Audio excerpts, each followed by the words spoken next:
De novo, boa tarde a todos. Meu nome é Fabrício Capolina, sou presidente da Johnson & Johnson MedTech Brasil e é uma alegria enorme falar sobre esse tema que eu brinco que é a saúde baseada em valor que deu certo. Linhas de cuidado, né? Tem um debate enorme sobre como a jornada de adoção de saúde baseada em valor tem avançado no nosso país.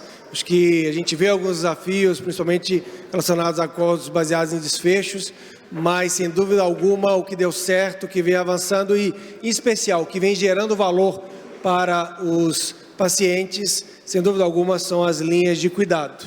E eu vou ter a honra de estar moderando esse painel, que é uma alegria estar aqui com grandes especialistas que vão estar contando um pouquinho para a gente sobre as suas experiências. E eu queria começar com a doutora Aline, contando um pouquinho para a gente como é que tem sido a experiência de vocês no AC Camargo, como que linhas de cuidado, na prática, têm ajudado a melhorar a experiência e os desfechos dos pacientes e a sustentabilidade do sistema de saúde. Excelente. Obrigada, Fabrício. É um prazer estar aqui nesse evento e poder falar também do trabalho do AC Camargo.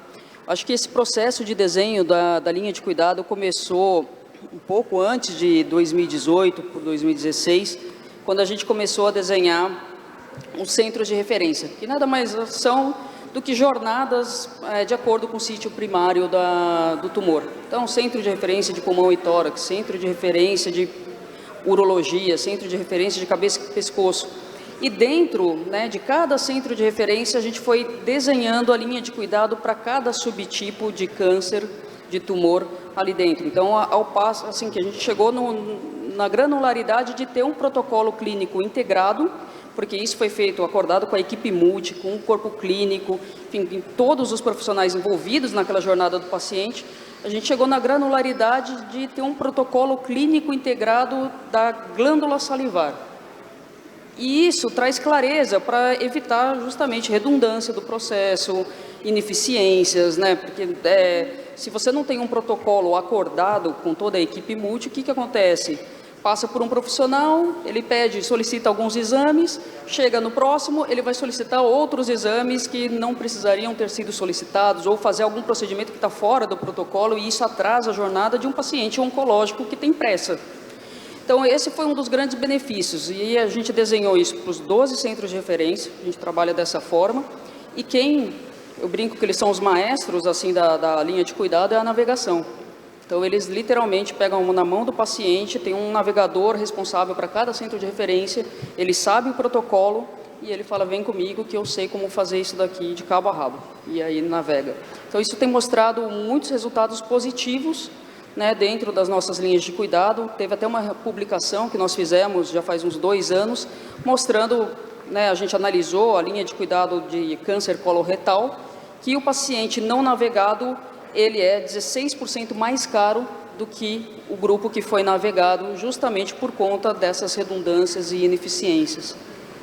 Esse dado é maravilhoso, eu desconhecia, e eu acho que com certeza vai ficar marcado na cabeça de todo mundo. Ou seja, uma possibilidade de reduzir em 16% os custos nessas linhas de cuidado com uma navegação apropriada. E todo mundo sabe, os grandes desafios que a gente tem no nosso sistema de saúde é a variabilidade, é a fragmentação e, sem dúvida alguma, todo esse esforço que foi implementado no AC Camargo, ainda mais em oncologia, que é extremamente crítico, quem ganha é o paciente, é o sistema de saúde. Então, eu queria parabenizar vocês. Obrigado. E eu estou vendo aqui a doutora Gisele. Você nos ouve, doutora Gisele?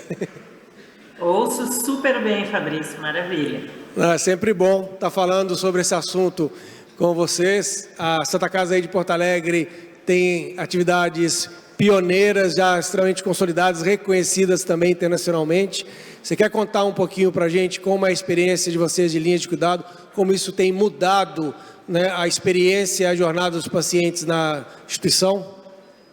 Com certeza. Bom, primeiramente quero fazer um agradecimento especial à tua indicação para que eu estivesse aqui nesse painel, dizer que é uma honra dividir com esse grupo, esse espaço, e ainda mais numa iniciativa que ontem teve mais de 500 participantes. Eu estou à distância aqui no Sul, mas eu estou acompanhando o evento e estou impressionada com a magnitude. Então, que bom ter um tema tão importante quanto linhas de cuidado e geração de valor em saúde, com uma plateia tão grande e qualificada. Então, super obrigada.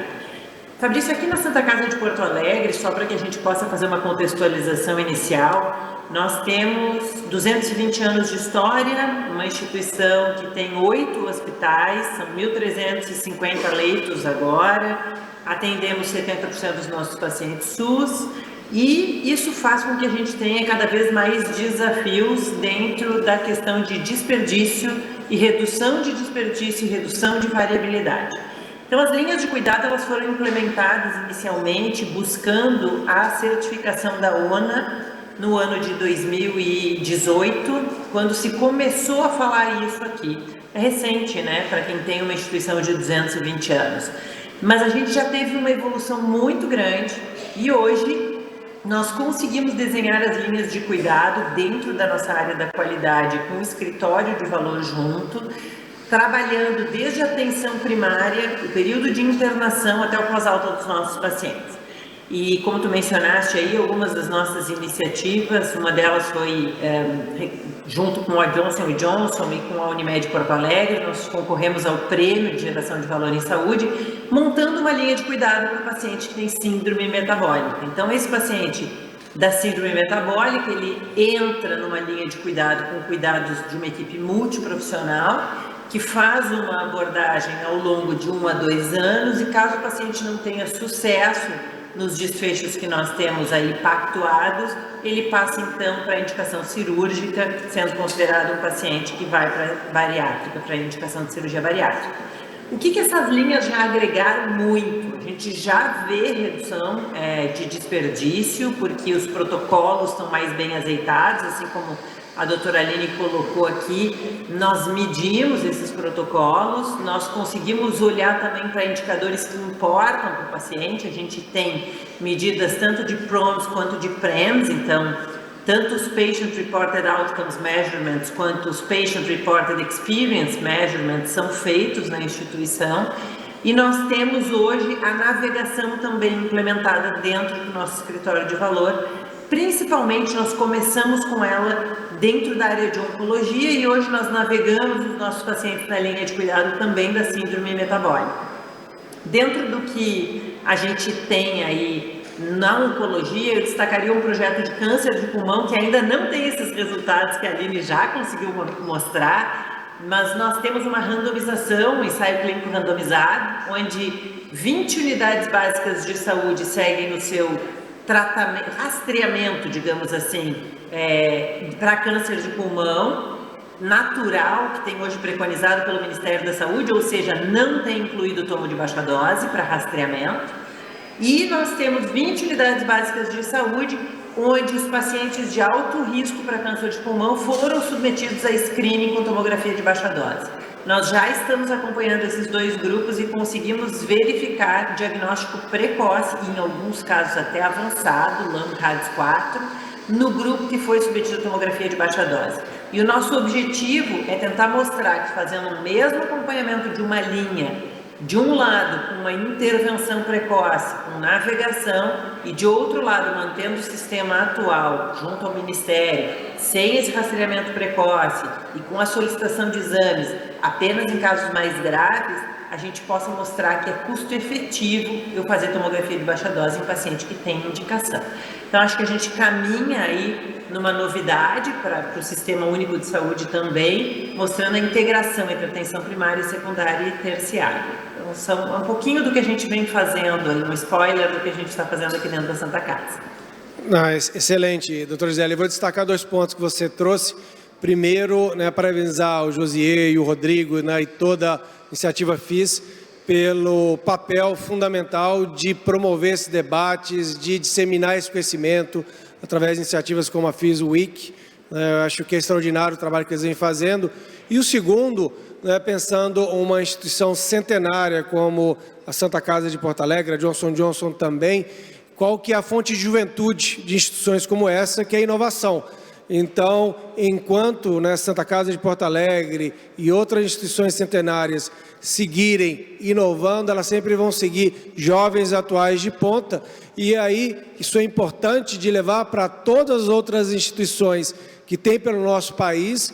Eu não tenho dúvida alguma que essa tendência de linhas de cuidado, essa é o futuro, e que é fundamental todas seguirem nesse caminho, porque vai nos ajudar, de novo, a resolver questões como variabilidade e a fragmentação que a gente tem. A questão toda que surge aqui é que muitas vezes é um desafio você montar uma estrutura para poder criar essas linhas de cuidado de uma maneira que ela não seja digital, né? Eu acho que o papel da enfermeira navegadora orquestrando tudo é fundamental, mas às vezes você não consegue escalar isso para todos os pacientes que você gostaria. E é aí que surgem, um papel fundamental de health techs como a Mindify, que trazem soluções que geram escalabilidade para essas linhas de cuidado. André, conta para a gente aí como vocês têm ajudado a transformar esse mercado pelo nosso país. Boa tarde, pessoal. Primeiro, muito obrigado pelos organizadores, muito obrigado pela apresentação, Fabrício, e pela oportunidade de falar para vocês. Realmente, linha de cuidado é o futuro, né? Quem esteve aqui um pouquinho mais cedo, viu o Clemente Nóbrega falando sobre linha de cuidado. Não tem outro jeito da saúde se manter saudável, né? Sem uma implementação massiva de linha de cuidado. É impossível, simplesmente não dá para controlar o custo. E quando a gente fala controlar o custo, tem duas vertentes importantes. A primeira vertente é assistencial, é claro, a gente quer controlar o custo para que a gente tenha uma economicidade, para que o paciente seja atendido da melhor forma possível. Mas eu também tenho que preocupar com o modelo de negócio do hospital, o modelo de negócio do corpo clínico. E a linha de cuidado pode endereçar as duas coisas ao mesmo tempo. Mas aí fica mais difícil ainda, porque além de considerar os aspectos clínicos de uma linha de cuidado, a gente está falando de considerar modelo remuneratório e coordenar tudo isso dentro de uma ação escalável. É raro mesmo a gente ver linhas de cuidado implementadas. Tanto é que a gente está ouvindo 2 cases aqui fantásticos, né? E esses cases são raros porque são de difícil implementação. Qual que é o trabalho que a gente tem feito? A Mindify é uma empresa de tecnologia que estudou profundamente esse processo de navegação de pacientes. Nós identificamos que sem software não dá para fazer, esse é o primeiro ponto. E os softwares disponíveis hoje, eles têm muitas limitações por N razões. E o que acontece? Hoje em dia, quem implementa a linha de cuidado lança mão o tempo inteiro de ferramentas acessórias, como Excel, WhatsApp, e-mail. Se vocês estão tentando fazer uma assistência usando esses instrumentos, o software está inadequado. Está faltando e está havendo muito desperdício, mas muito mesmo. O que nós fazemos é identificar esses pontos onde há esse tipo de instrumento sendo utilizado e a gente vai criando automações para isso. Essa automação pode ser uma integração, pode ser um formulário, pode ser uma aplicação de uma regra. E a gente costura todas essas pontas e faz uma jornada fluida para o médico, para o enfermeiro e para o paciente. Aí a gente está falando do quê? De uma automação que começa na suspeita diagnóstica, vai até o desfecho. Ou seja, supondo a cirurgia bariátrica que a gente estava discutindo mais cedo, a gente vai monitorar o PROMS, depois do paciente saindo da instituição, o que está acontecendo com ele, e esse desfecho do paciente voltando em ações para a equipe assistencial, no sentido de ajudá-los a melhorar continuamente. Em outras palavras, o nosso trabalho é fazer automação para que a escala aconteça. Agora, a pergunta é, qual que é o resultado disso? O resultado prático, a gente acabou de falar ali, 17% de economia no paciente monitorado. Esse é o resultado prático clínico. Agora, do ponto de vista de operação, nós já conseguimos economizar de uma instituição que é fazendo atendimento populacional conosco, 84% de tempo da equipe assistencial com essas automações. Eles estavam gastando para fazer a navegação de paciente 24 minutos por paciente em média, e a gente conseguiu fazer com que esse mesmo atendimento fosse feito em 3 minutos. E eu não estou falando o tempo de 3 minutos, não é o tempo de atendimento com o paciente, é o tempo da burocracia que envolve esse processo de atendimento. Com um ganho de 84%, naturalmente o serviço escalou. Aí o serviço escalou, a gente só vai ampliando a operação. Em outras palavras, nós trazemos eficiência para um processo que, como a Aline colocou aqui agora, é comprovadamente eficaz. Este é o nosso trabalho. Outro ponto importante, quando essa automação de linha de cuidado, ela é associada também a uma mudança de remuneratória, aí o ganho é ainda mais expressivo. Nós conhecemos um caso onde um hospital, esse hospital ele estava com problemas até financeiros, e eles implantaram linhas de cuidado. Isso não existe no Brasil não, viu? Não existe, não existe. É de outro país. E eles implantaram esse problema, essa gestão de linhas de cuidado em pronto-socorros e deram metas de qualidade para os médicos, enfermeiros, etc., em seguindo esse protocolo. O cenário mudou completamente. Até a gerente estava falando assim, agora os médicos e a equipe assistencial são parceiros de verdade. A gente vê no olho deles que está todo mundo trabalhando para o mesmo objetivo, que é um objetivo financeiro, primeiro ponto, porque a instituição que estava quase quebrando precisava ganhar dinheiro para não quebrar, e todo mundo viu o valor de se aplicar às jornadas. Então o resultado chega com a automação e o nosso trabalho é fazer isso. E o melhor é que a gente ajuda a fazer todo esse trabalho usando inteligência artificial. A gente tem um robô que ele facilita esse processo de construção das linhas de cuidado. A construção da linha de cuidado dá muito trabalho, né, gente? Vocês vão imaginar que eu tenho que, como a Aline mencionou ali, no caso do específico lá da amígdala, sei lá, não lembro exatamente qual foi o ponto, mas a gente começa a ter um nível de detalhamento de protocolo tão grande que fica difícil dar manutenção nisso tudo. E aí a gente tem um robô que facilita isso. O que eu quero dizer? Se a gente atualizar uma versão de protocolo, eu já sei onde, o robô sabe onde impacta, e ele sai atualizando todos os pontos onde impacta aquele conteúdo para que a assistência consiga ser fluida. Então, é um processo complexo, mas existem empresas que conseguem resolver esse problema hoje, e a Mindfy tem orgulho de ser uma delas. Eu queria também destacar alguns pontos que você nos trouxe, né? Acho que o primeiro é a escalabilidade. Você trouxe um número, 84%. Eu vou arredondar para 90%. Significa que se uma instituição, numa linha de cuidado, consegue alcançar, através de enfermeiras navegadoras, 1.000 pacientes, enfermeiras navegadoras mais a Mindfy ou alguma solução que digitaliza esse processo, chega a 10.000 pacientes. Foi o que aconteceu. E aí... imagino que como que isso ocorre, aqueles casos mais simples acabam sendo tratados pela inteligência artificial e quando complica, escala para as enfermeiras navegadoras, ou seja, elas são acionadas onde elas vão gerar mais valor, não em todos os casos como é a forma tradicional de fazer isso. E outro ponto que eu tinha brincado, em relação aos desafios financeiros, que eu acho que todas as instituições do Brasil hoje na área da saúde vêm passando por isso, né? Seja operadoras, provedores, indústrias, distribuidores. A gente está num sistema de saúde que está com uma pressão muito grande e uma necessidade de aumentar a produtividade. Então, é sobre a saúde dos pacientes, mas é sobre a saúde das instituições também poder avançar. Então, todo mundo ganha com essas linhas de cuidado e eu acho que por isso que está todo mundo abraçando e talvez essa seja a grande tendência, na minha opinião, de 2023. Que assim seja. Opa, e vai só expandir em 24, né? E agora, doutora Aline, parece que quando está tudo implementado, que foi um processo bastante direto e lá, mas quem já implementou, já passou pela experiência, sabe dos desafios. Talvez você possa compartilhar um pouquinho, né, com nossa audiência aqui, seja de casa, seja fisicamente aqui, todos os aprendizados que você teve, né? Quais os pontos que você acha que são fundamentais para dar certo a implementação de uma linha de cuidado? Quais são os desafios? O que tem que prestar atenção? Da sua experiência, o que você usa hoje para suas próximas linhas de cuidado, você aumentar a chance de ter sucesso na implementação delas? Excelente, Fabrício. Eu penso que o André já antecipou algumas coisas, né? Essa automação dos dados para retirar esse trabalho manual de preencher planilhas de Excel é muito importante, porque gasta-se um tempo absurdo fazendo um trabalho que não agrega muito valor ali para a linha de cuidado. De fato, se a gente for pensar na navegação, se fizer de uma forma manual, uma navegadora vai navegar 200, 300 pacientes, né, dependendo da complexidade, vai ter uma proporção, mas se você pensar, quero navegar todos os pacientes, você vai precisar de um exército. Né? É lógico que a gente tem essa questão da escalabilidade, é algo que a gente vem discutindo bastante. Mas também dentro dos aprendizados,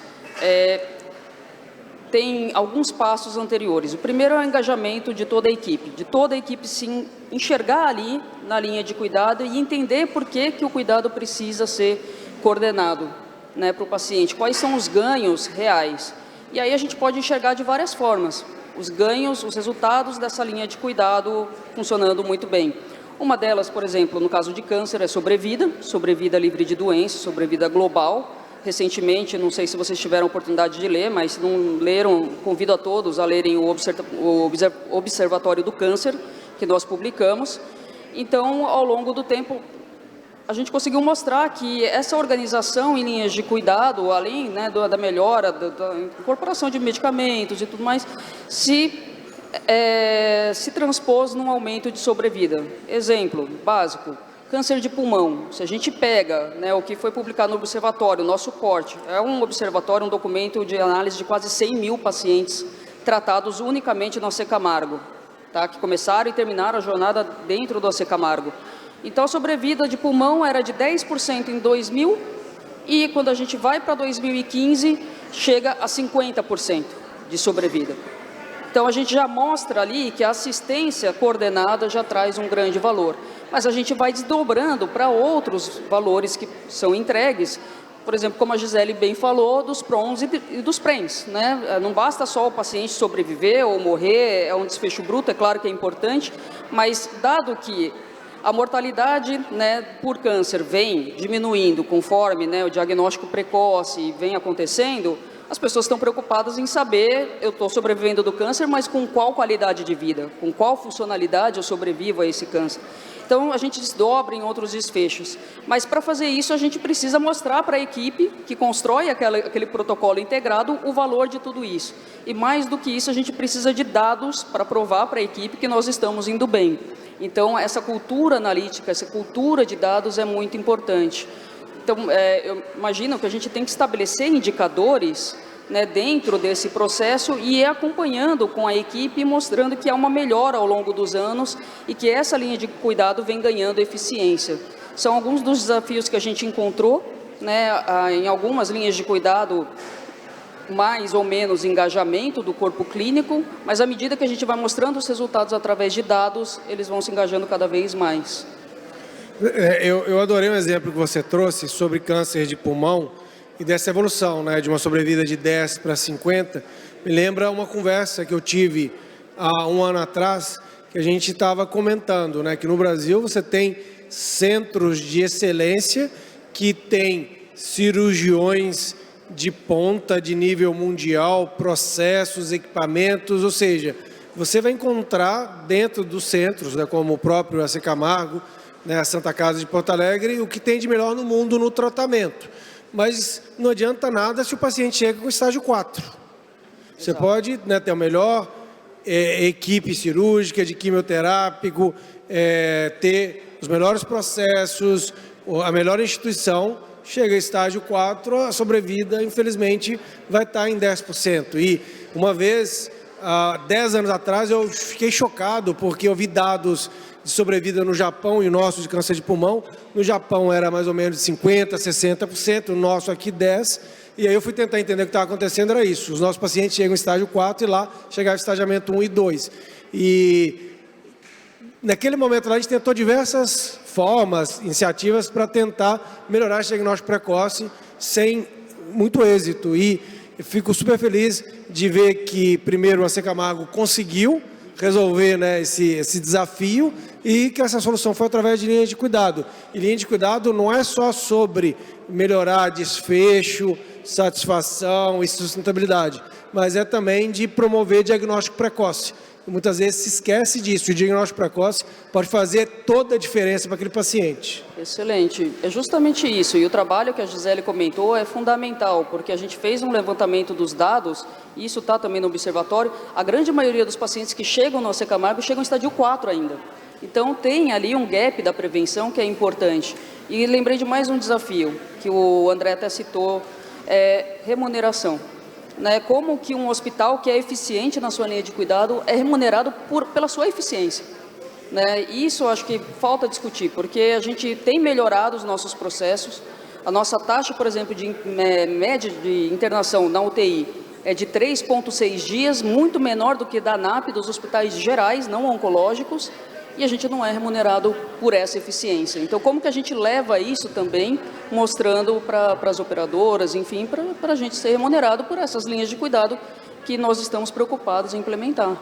Eu acho que esse é um desafio que a gente tem, né? Questão de remuneração. A remuneração ocorre hoje em dia, fee for service, que é valor, remunera a doença, não a saúde, não bons resultados. A gente vê vários esforços para ir nessa direção, mas infelizmente ainda não na velocidade e na magnitude que a gente precisa. E aproveitando, né? Agora eu estava pensando, para falar com a doutora Gisele, eu tenho que olhar para a câmera, não ficar de costas para ela olhando para a tela. Então, doutora Gisele, você comentou que dentro de várias linhas de cuidado que vocês têm construído na Santa Casa de Porto Alegre, vocês têm como um grande parceiro a Unimed Porto Alegre. E provavelmente essa parceria, essa colaboração, e eu acho que quando a gente fala de saúde baseada em valor, é colaboração, né, entre todos os atores, faz toda a diferença. Como que você vê o fato de vocês terem trazido a Unimed de Porto Alegre, né, para a conversa, fez diferença para as linhas de cuidados para a Santa Casa? Fabrício, já vou te responder e a pergunta é super instigante, mas antes eu queria fazer uma fala em relação ao que a Aline comentou em relação à prevenção e à importância da linha de cuidado. A gente tem que entender também que essa linha de cuidado ela começa na atenção primária à saúde. E num Brasil que tem 40 mil equipes de estratégia de saúde da família e não tem 10 mil médicos de família e comunidade atuando na ponta, a gente tem uma grande dificuldade em fazer prevenção de forma correta e adequada. Então, acho que quando a gente está falando em linha de cuidado, e o Ministério da Saúde já tem aí 22 linhas de cuidados publicadas que começam na atenção primária, a gente também precisa falar em formação de profissionais. Na formação acadêmica, nós ainda temos um modelo hospitalocêntrico. E digo isso porque eu dou aula aqui na Universidade Federal de Ciências da Saúde há 15 anos. O que a gente vê são alunos querendo entrar no hospital. E a gente poderia trabalhar muito melhor esses alunos se nós dessemos campos de estágio para eles com professores qualificados na ponta, lá no posto de saúde. Então, só não queria perder essa oportunidade de a gente falar em prevenção e falar em prevenção primária e prevenção secundária. Então, a gente colocar o flúor na água, iodo no sal, isso tudo como prevenção primária, mas também como prevenção secundária, o diagnóstico precoce de câncer de mama, câncer de intestino. Quando eu tenho um médico que não tem autonomia na ponta para pedir uma tomo de baixa dose, quando ele não pode pedir uma colonoscopia para um paciente de alto risco ou em faixa etária já indicado, eu tenho um equívoco muito grande no sistema, porque esse é um paciente que vai ter um diagnóstico tardio e vai chegar, como colocou a Aline, em estágio 4. Então, não queria perder essa oportunidade. Mas voltando para a Unimed, para a parceria com a operadora, acho que Porto Alegre, a gente tem aqui no Sul uma grande vantagem competitiva nesse sentido do valor, porque são várias pessoas que querem fazer acontecer. E hoje a gente ainda não está focado em processo, a gente está focado em pessoas no valor. Tanto que quando nós conversamos sobre o VBHC, a gente olha e são sempre os mesmos, né?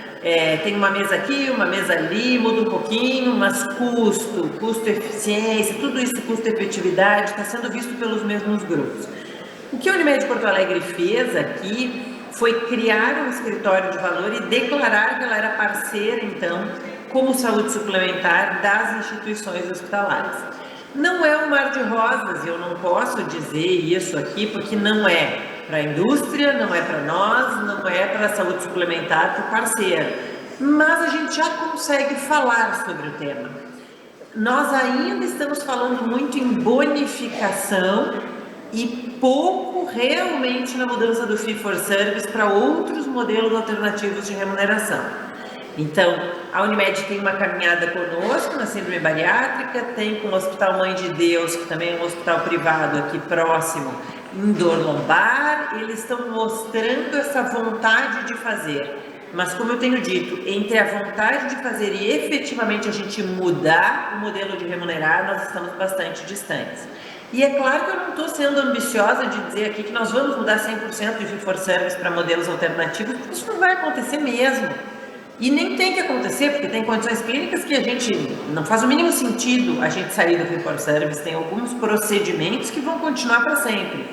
Mas o percentual hoje de modelo alternativo de remuneração ainda é muito pequeno. E quando a gente olha para esse muito pequeno, a gente vê que ele saiu do Fee for Service para incentivo. Então, eu pago mais 3% por resultado, eu pago mais 1%.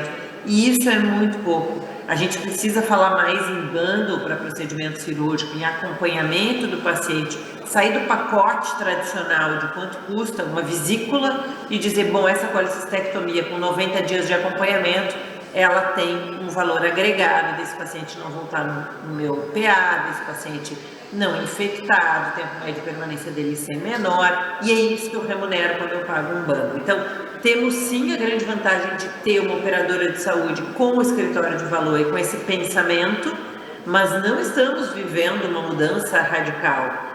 Na semana retrasada, esteve aqui o professor Robert da Universidade de Harvard e nós discutimos um pouquinho numa reunião aqui como fazer isso de forma mais acelerada. E ele disse, a gente não conseguiu fazer isso também, não pensem que vocês vão conseguir acelerar. São pilotos e mais pilotos e mais pilotos, até que um dia a gente vai conseguir mostrar para todos os players, que são muitos, né, não são poucos envolvidos, que essa é uma mudança que veio para ficar. Então, temos sim essas grandes vantagens, mas isso envolve muito mais do que o modelo de remuneração. Isso envolve cuidado centrado, isso envolve prevenção primária, secundária e terciária, isso envolve mudança na cadeia de suprimentos.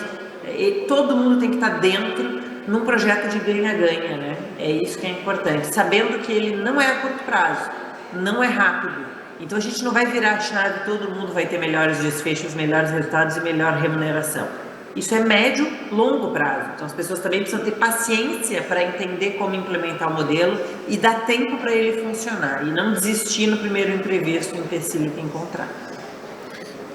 Excelente, doutora Gisele. E já aproveito aqui, quem quiser contribuir, isso é um bate-papo, fique à vontade para já entrar no meio da conversa aqui. E queria também, né, primeiro destacar, acho que a parceria, né, que a gente vê, Santa Casa e Unimed de Porto Alegre, eu acho que isso é uma referência, a gente precisa ter mais esses tipos de colaboração operadora e prestadora, e obviamente as equipes médicas, a indústria, acho que todos colaborando em prol dessas linhas de cuidado de saúde baseada em valor.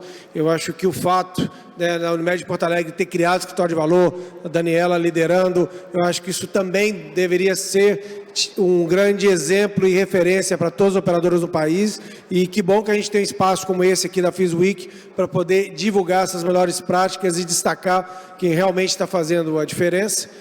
E de maneira geral, a gente vê, né, a gente precisa persistir, continuar acreditando, porque esse é o caminho e é onde a gente precisa ir. É interessante que a ANS, eu tive uma conversa, né, com um diretor há cerca de 4 anos atrás, ele me falou que das contratualizações no país, 4% estavam com acordos baseados em desfecho. Eu tinha uma crença que a gente ia chegar agora, 2023, 2024, já estaria próximo de 10%. Eu acho que com todos os desafios que estão acontecendo, as pressões de curto prazo, talvez não só fizeram que andar de lado, talvez até alguns retrocederam. Mas ainda tenho esperança que isso em algum momento vai deslanchar. E pelo que eu vejo, né, globalmente, essas taxas chegam a 15%, é o último dado que eu tinha visto. Espero que a gente vá nessa direção e se aproxime, né, dessas médias globais de acordos baseados em desfecho, mas começando a remunerar a saúde, principalmente. E, né, dentro desse contexto todo, a gente falou muito de linhas de cuidado para episódios, mas a gente também tem o tema de saúde populacional, doenças crônicas não transmissíveis. Você contou um pouquinho para mim como que vocês têm conseguido também, através da tecnologia, apoiar iniciativas que têm mudado para tudo, para populações, gestão de, por exemplo, pressão alta, hipertensão. Conta para a gente, André. Pra gente, assim, quando a gente pensa em linha de cuidados em termos de tecnologia, a gente faz o exercício, nossa empresa, de pensar no todo. A gente entende esses desafios que foram postos, né? São muitos desafios em vários atores envolvidos.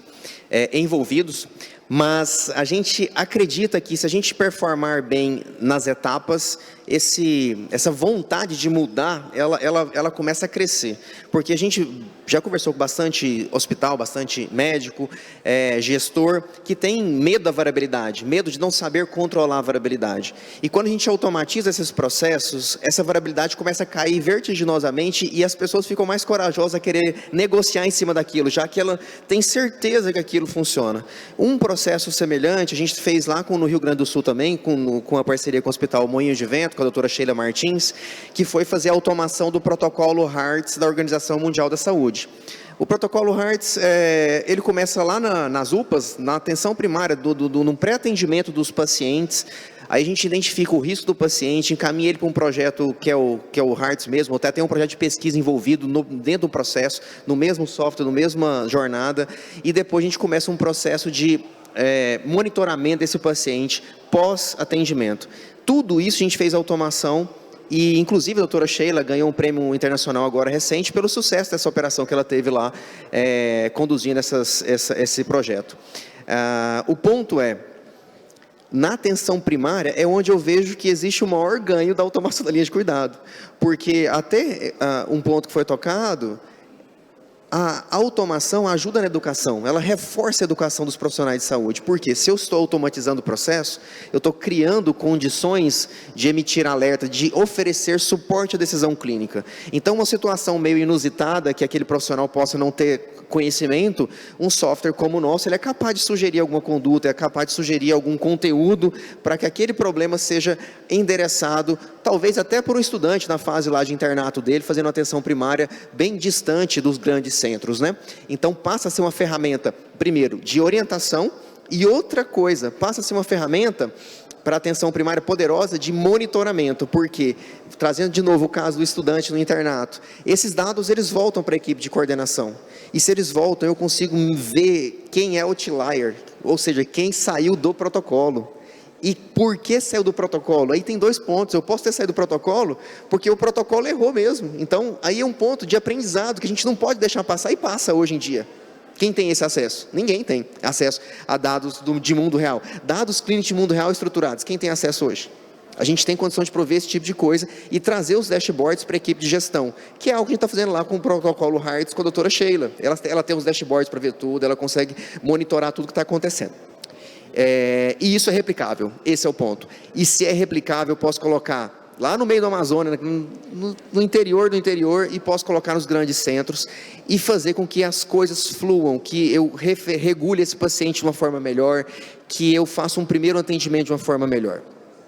O ponto para que isso aconteça na atenção primária, dentro do hospital, a gente precisa ter um pouco mais de, vamos dizer, um pouco menos de aversão a risco. Que é um ponto interessante que não tem nada a ver, mas tem tudo a ver. A gente era considerado uma startup até há pouco tempo, agora a gente se chama de health tech, né? A gente já passou de uma fase, mas até no começo da pandemia era uma startup que estava até perigando, assim, parar de existir. E a gente tinha um produto que não era, as pessoas não queriam contratar, era esse o ponto. Mas aí veio a pandemia. E o mesmo produto que a gente já tinha pronto, as pessoas começaram a contratar. Eu digo hospitais, clínicas, operadoras e indústrias farmacêuticas. O que aconteceu? Por que eu não vendi um produto antes da pandemia e depois da pandemia eu comecei a vender um produto que é de automação de linha de cuidado? O que aconteceu? Mudou o mindset. As pessoas viram o risco das filas nos hospitais, dando volta no quarteirão. Aquele risco de N situações financeiras, de imagem, etc., eram tão grandes que passou a ser barato o risco da inovação.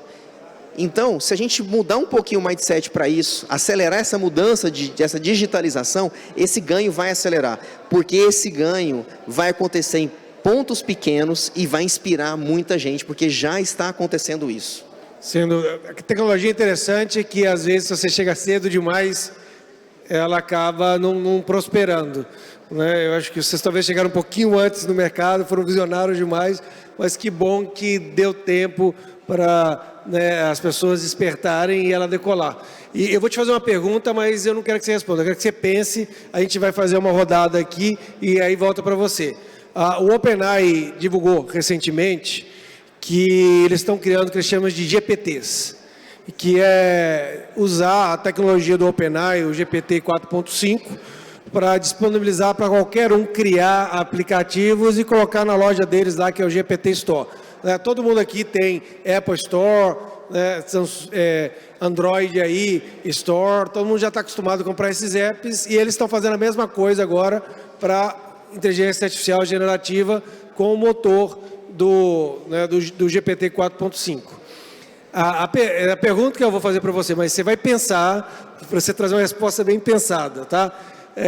Você com o conhecimento que você tem, e obviamente sobre o tema linha de cuidado, qual que seria o aplicativo, o GPT que você vai criar, ou você criaria e colocaria disponível lá na GPT Store para qualquer hospital do Brasil ou do mundo comprar? Mas pensa aí, não responde não, tá bom? A gente vai ficar na curiosidade aqui. Doutora Aline, agora voltando, para toda a sua experiência, estou tentando pensar da perspectiva do paciente. A gente falou muito da perspectiva da instituição, do sistema de saúde. Agora, eu como paciente, o que isso de fato muda para mim, na minha experiência, na minha vida, que impacto que isso teve no Net Promoter Score de quem participou da linha de cuidado, como que esse paciente se sente quando ele sai do hospital e vai para a casa dele e continua sendo acompanhado por uma linha de cuidado, seja ela por enfermeira navegadora, seja por um aplicativo que digitalizou. Então, conta para a gente o que muda da perspectiva da experiência do paciente. Excelente pergunta, Fabrício. Da experiência do paciente, que a gente tem observado é justamente diminuir as idas ao hospital desnecessárias, até pela coordenação do cuidado. O que acontecia anteriormente? Eu sei disso de cor porque fui eu que levantei os dados lá em 2018 de algumas linhas, na mão. O paciente chegava, tinha agendado um dia consulta com o anestesista, no dia seguinte ele tinha que ir para fazer um raio-x de tórax, no outro dia ele tinha que ir para fazer um eletrocardiograma e os exames laboratoriais, e aí depois ele ia passar com o cirurgião no outro dia. Qual que é a lógica disso, esse paciente perder 4 dias de trabalho, pagar 4 vezes o estacionamento para ele conseguir seguir na linha de cuidado dele? Então, a partir disso, a gente montou também não só o protocolo clínico, mas o protocolo operacional. Isso favoreceu também por conta de uma unidade nossa que foi idealizada pensando na linha de cuidado. Então, para alguns cânceres, como mama, pulmão e tórax, esse paciente vai para essa unidade e ele consegue fazer, pelo menos a primeira etapa ali de diagnóstico, rastreamento, tudo na mesma unidade. Então, ele minimiza as idas ao AC Camargo, ao hospital. E isso também tem um impacto financeiro para o paciente, porque ele perde menos dias de trabalho e, enfim, uma série de questões. E esse acolhimento da navegação, ele traz uma sensação de não estar sozinho. Eu acho que isso é um grande valor que a gente entrega, porque a gente mede inclusive o NPS do serviço de navegação. E ele é muito bom, é acima de 90% também. Então, o paciente também ganha, e ganha com essa eficiência da jornada, e mais uma vez, paciente oncológico, tempo é vida. A gente sabe que um paciente que se perde ali na hora do rastreamento, do diagnóstico, ele perde um tempo num sistema que está muito fragmentado, a doença dele tende a evoluir e ele chega em condições piores na fase de tratamento. Então, isso, a gente coordenando esse cuidado, a gente consegue, de fato, entregar melhores desfechos, principalmente no que tange a sobrevida para esse paciente. Então, eu acho que esse olhar de que, poxa, estou num lugar que o cuidado, todo mundo sabe o que está fazendo, aparentemente sabe o que está fazendo porque as coisas funcionam. Vou menos no hospital, tenho uma enfermeira navegadora para me auxiliar na jornada, quando eu tenho alguma dúvida, ela vai lá e auxilia no agendamento, na remarcação de algum exame, conversa com a equipe, coordena de fato o cuidado. Então, essa sensação de fluidez, acho que é um ganho também, sem contar, é claro, os desfechos. Isso é super importante porque, quando a gente fala de saúde baseada em valor, uma das metas é a satisfação do paciente. E vocês, pensando linha de cuidado, não só de uma perspectiva assistencial, mas também operacional e da experiência do paciente, você gera muito mais impacto. Aquele paciente não só vai ter um melhor desfecho clínico, mas vai ter uma melhor experiência e uma maior satisfação. E aí eu vou só construir em cima disso, que a gente vai para o mundo cada vez mais que o hospital ele vai por além das paredes físicas. né? Você consegue ter esse hospital impactando nesse digital que a gente mora atualmente, na casa do paciente, no pós-cirúrgico ou no momento que for. Como que você percebe que, por exemplo, algumas dessas aplicações que vocês têm feito na linha de cuidados, os aplicativos fazendo acompanhamento desses pacientes fazem com que eles se sintam cuidados fora do hospital e que eles sintam que vão ter alguém orientando eles a fazerem melhores escolhas em relação às suas próprias saúdes? Eu vou contar um case, eu acho que talvez ilustre muito bem o que você está falando. Na cirurgia coloretal, a gente atrapalhava com o protocolo de recuperação precoce, visando minimizar a complicação, tempo de internação do paciente há alguns anos. Eu acho que, se eu não me engano, desde 2015, e quem capitaneava isso era o chefe da coloretal, que sempre teve essa cultura analítica muito voltada a dados, a se debruçar e tentar melhorar ali, né, a cirurgia coloretal, junto com a equipe da anestesia, nutrição, fisioterapia, etc. E aí ele foi melhorando esses dados e, a partir disso, a gente chegou numa volumetria e numa confiabilidade da jornada que permitiu, inclusive, a gente fazer um acordo de risk sharing, né? De materiais cirúrgicos. Se esse paciente é reoperado, a gente tem um benefício ali na compra de novos produtos. Então, isso foi possível através dos dados. Mas dentro desse acordo, a gente falou, não, mas espera, a jornada do paciente não acaba quando não tem um gap, né? Ele está internado, a gente está vendo, ele vai para casa, a gente não vê, e eventualmente ele reinterna ou aparece no pronto-socorro e a gente volta a enxergar esse paciente. A gente quer enxergar o que está acontecendo dentro de casa.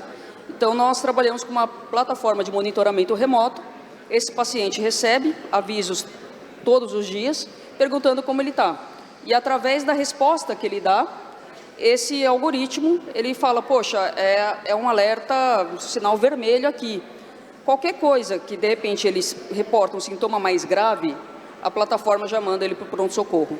Se for algo que a plataforma não conseguiu entender ou que fica numa zona meio cinzenta, a enfermeira navegadora recebe um aviso e entra em contato com ele para saber o que está acontecendo. E se não for nada muito grave, a plataforma já dá algumas orientações e tranquiliza esse paciente para ele continuar em casa e observando os sintomas. A gente fez um trabalho em cima, né, dos dados coletados desses pacientes que estão ainda sendo acompanhados por essa plataforma, e o grau de assertividade tem sido impressionante. Todos os pacientes que precisaram foram encaminhados para o pronto-socorro, de fato precisavam estar no pronto-socorro, seja para receber uma receita de antibiótico e ir para casa, ou seja, para serem reinternados. Então, o grau de assertividade foi muito bom. E aqueles que ficaram em casa com sintomas mais leves, ou com a enfermeira navegadora, em contato com a equipe cirúrgica, chegou à conclusão que ele não precisaria vir ao pronto-socorro, de fato eles não tiveram nada e evoluíram muito bem. Então, a gente viu um benefício com esse monitoramento remoto muito bom para os pacientes, porque também minimiza a ida, né, ao hospital desnecessária. E eu acho que a experiência diminui a insegurança do próprio paciente e faz com que ele vá quando ele precisa ir e que ele não vá quando não precisa. Exato. Todo mundo agradece. Doutora Gisele, a gente está falando muito sobre linhas de cuidado, experiências de implementação, melhores práticas, mas não dá para implementar linhas de cuidado para tudo, para todos ao mesmo tempo. Qual que é a sua visão sobre como priorizar as linhas de cuidado na hora de definir por onde começar e qual que é o ritmo de expansão dessas linhas de cuidado dentro de uma instituição para quem vai começar agora? Ótimo, né? Numa instituição que tem 10 mil colaboradores, quase 4 mil médicos de corpo clínico, essa foi realmente uma das primeiras perguntas que a gente se fez. O entendimento nosso aqui na área da qualidade do escritório de valor é de que primeiro a gente deve escolher uma condição clínica que seja prevalente, com uma sinistralidade alta para interessar as operadoras para serem parceiras, mas acima de tudo que a gente tenha uma liderança médica engajada, porque a diferença que faz ter um líder médico engajado é total. Quando a gente tem um médico que compra a iniciativa e que se coloca à disposição, porque para construir a linha de cuidado, a gente tem que lembrar que nós precisamos mapear todo o processo. né? Nós temos que ir até a área, até a estrutura física e mapear como é que esse paciente chega, porque porta de acesso ele entra no nosso serviço, quais são os gargalos, os nós, as dificuldades que ele tem em todos os diferentes pontos de contato, desde a hora que ele escolheu vir para a Santa Casa até a hora que ele vai para casa e que ele é ou não navegado, né, no domicílio. Então, ter um médico que vista a camiseta dizendo que esta é uma linha de cuidado importante é determinante para a gente aqui na escolha das linhas. Hoje nós temos 12 linhas bem estruturadas, né, e que funcionam com esse acompanhamento. E eu diria, por exemplo, que na linha do câncer de mama, onde nós fazemos tanto para os pacientes do sistema público quanto privado, nós temos um grande sucesso e assertividade porque a liderança médica comprou a ideia para as duas áreas, não importando a fonte de financiamento, e nós criamos cards com o telefone da enfermeira de navegação, e no ano passado foram 270 intervenções e apenas 3 pacientes precisaram ser encaminhados realmente para emergência. Então, vejam quão efetivo a gente pode ser se a gente tiver azeitado isso desde o começo. A gente conseguiu fazer porque tinha uma liderança médica muito presente que continua conosco. E levar isso para os tumor boards da mama, fazer a discussão do resultado é muito importante. Porque senão a percepção das equipes também fica como sendo mais uma coisa para que eu faça, mais um trabalho, tenho que coletar mais um dado, e isso fica cansativo. Então, eu diria para ti, Fabrício, que o ponto principal aqui é a liderança médica.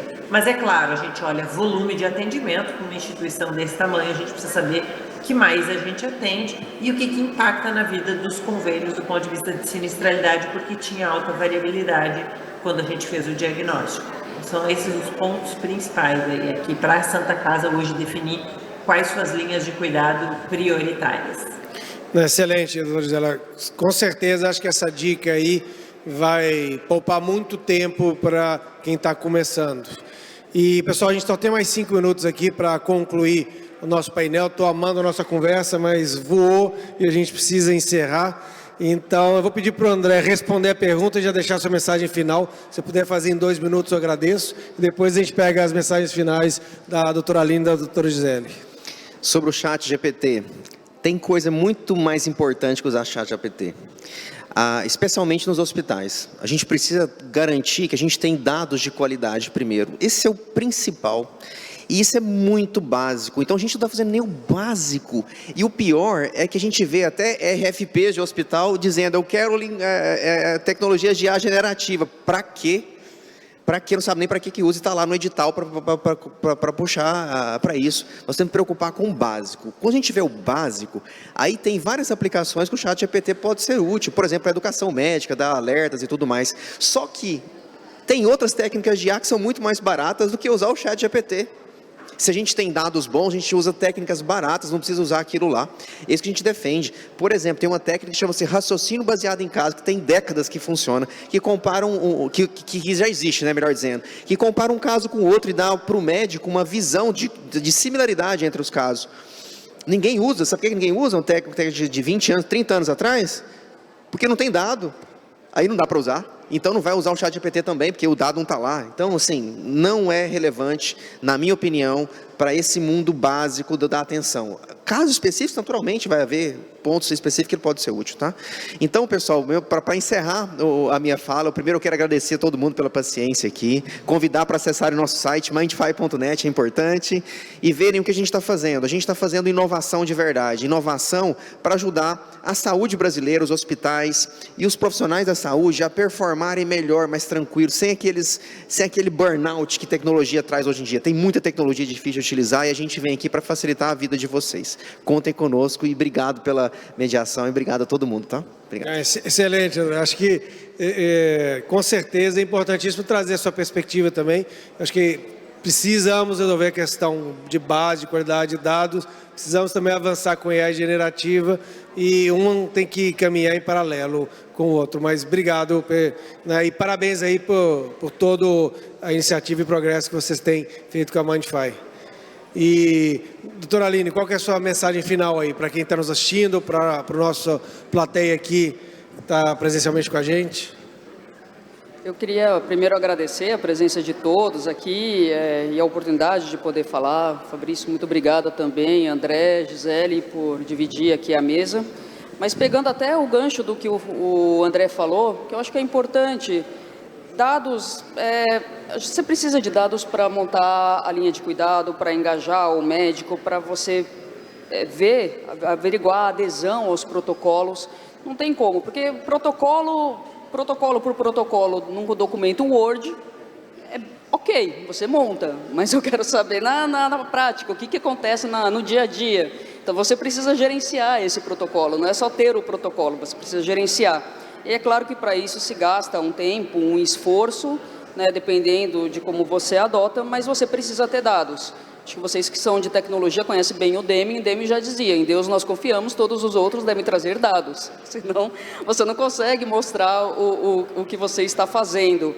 Mas, por tudo que nós discutimos nessa 1 hora, fica claro que a linha de cuidado ela traz muitos benefícios para o paciente, para o hospital em termos de uso de recursos, para as operadoras que pagam, né, para as empresas que contratam as operadoras, porque esse paciente ele fica menos tempo fora do ambiente de trabalho, cai o absenteísmo. Então, eu acho que é uma relação de ganha-ganha. Mas, para isso, a gente precisa ter a linha de cuidado, né? E não é só a construção. A gente percebe alguns movimentos justamente contrários, né, no mercado, de fragmentação das linhas de cuidado com descredenciamentos pontuais. Então, a gente precisa, na verdade, olhar com mais carinho, eu penso, né, de mensagem final, eu colocaria isso, para, de fato, enxergar a linha de cuidado de cabo a rabo, prevenção até segmento e o potencial de valor que ela pode entregar. Excelente. Obrigado de novo por compartilhar todo o seu conhecimento de forma generosa. Eu tenho certeza que vai ajudar muita gente a avançar nesse caminho.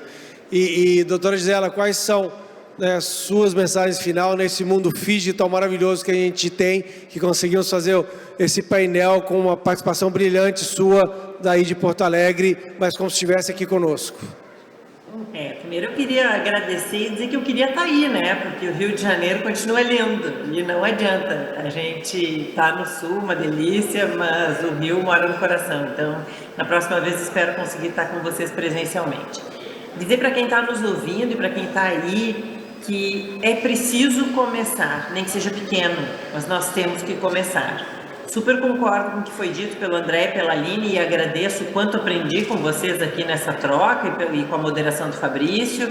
A gente tem que ter dado, né? Eu costumo dizer também aqui para os meus liderados, né? Eu digo, pessoal, contra dados não há mais argumentos. Agora, não vem aqui com eu acho, né? Grau de recomendação e evidência aí, e não adianta, não vai funcionar. A gente tem que ter, então, evidências e dados bem imputados.